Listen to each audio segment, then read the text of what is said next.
pujian menyenangkanmu, itulah kerinduanku.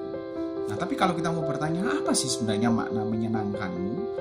Atau kalau misalnya pertanyaannya dibalik, apa sih yang membuat Tuhan senang? Apa yang membuat hati Tuhan terkesan? Apa yang membuat Tuhan memandang kita? Yesaya pasal 66 ayat yang kedua bagian B berkata seperti ini. Tetapi kepada orang inilah aku memandang. Pertama, kepada orang yang tertindas. Terjemahan yang tepat adalah kepada orang yang miskin. Masih ingat ayat ini? Berbahagialah orang yang miskin di hadapan Allah.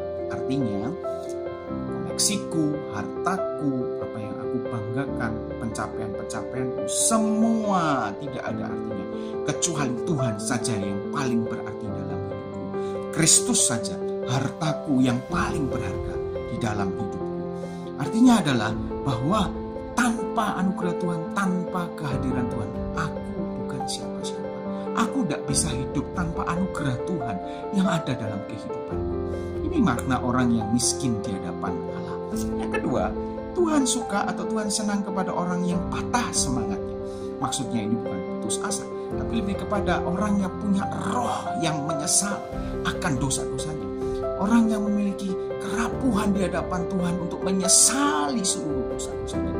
Karena setiap kita mungkin sering menyakiti hati orang tua kita, hati pasangan kita, hati anak-anak kita, hati orang-orang di sekitar kita. Kita seharusnya datang ke hadirat Tuhan dengan penuh hancur hati, kata Daud. Itu yang membuat hati Tuhan berkenan dalam hidup kita. Kita datang dengan penuh air mata, jiwa yang remuk untuk menghadiri hadirat Tuhan, menyesali akan setiap dosa yang kita perbuat. Orang-orang semacam ini Tuhan senang.